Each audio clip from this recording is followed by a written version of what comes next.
Good morning students, myself G. Samira. Today I am dealing class with science. Students, before going to start our lesson, let me ask some questions that are related to your topic. Tell me students, what we can see around us. That means we can see different things which are present around us. Tell me what are the things? As the things like plants, trees, rivers, ponds. When we talk about plants, do you know students what are the parts of plants? Have you seen? As plants are having different parts like root, stem, leaf, branches, flowers. So when we talk about plants, tell me students from where the plant grows. Yes, the answer is seed. From the seed, the new plant will comes out. From seed to new plant, there is a process. That process is nothing but a germination. So, today's our topic is reproduction in plants.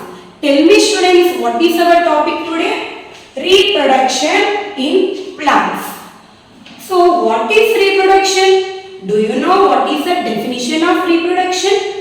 Reproduction is nothing but it is the process by which all living organisms can produce young ones of the same kind is called reproduction. Once again I will tell you, listen carefully. So, it is a process by which all living organisms can produce their young ones or new ones of the same kind is called reproduction.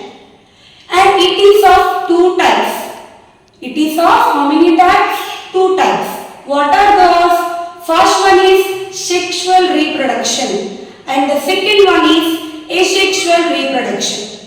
When we talk about sexual reproduction and asexual reproduction, there is a small difference. What is that? Whereas in sexual reproduction, two parent cells are involved. Both female and male gametes are involved to form young ones.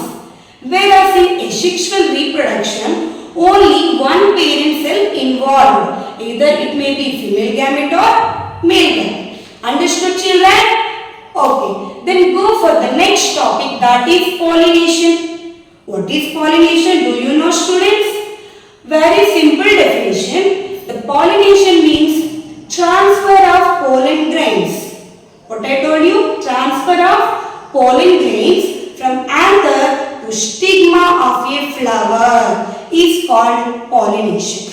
For better understanding of this pollination process, let me explain the structure of a flower or the parts of a flower. Students, there are four main parts of a flower. That means a typical flower contains four main parts.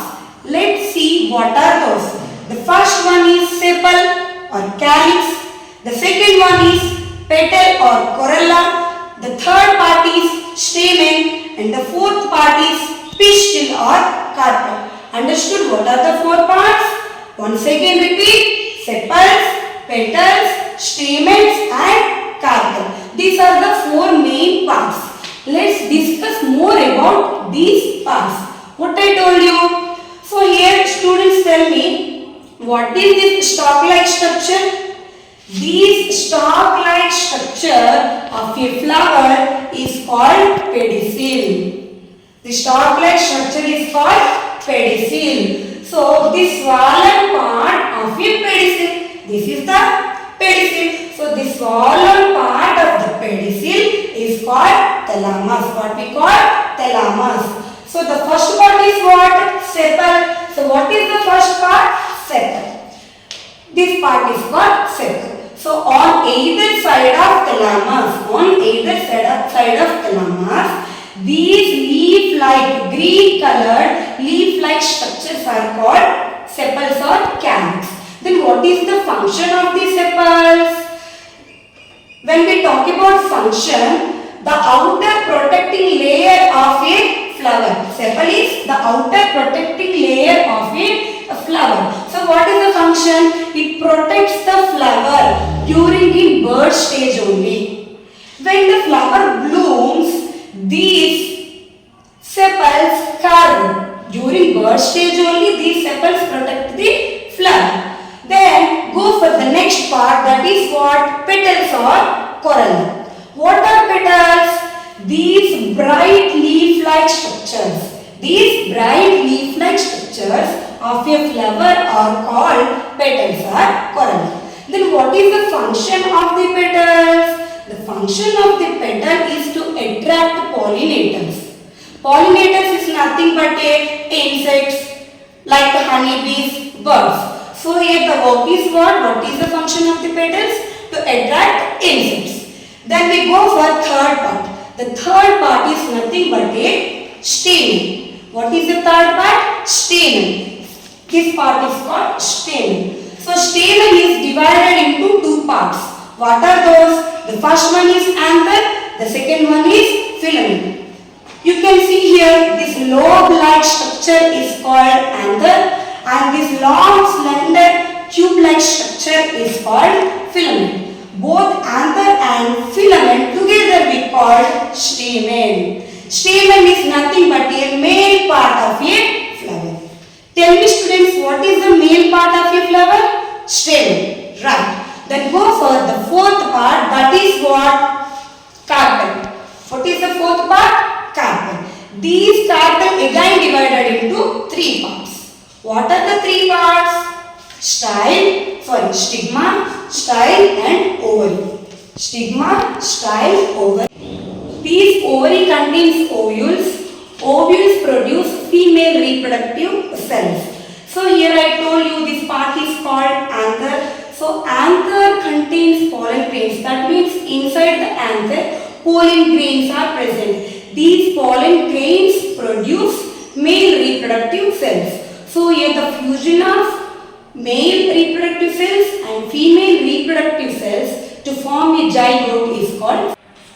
I think you understood the structure and parts of the flower. So I told you what is fertilization. Fertilization means a fusion of female reproductive cells and male reproductive cells to form zygote is called fertilization. So after the fertilization process, there are many changes takes place in a flower. So what are the changes? Let's see. So here this part is called ovary. So after the fertilization, these ovary changes into fruit.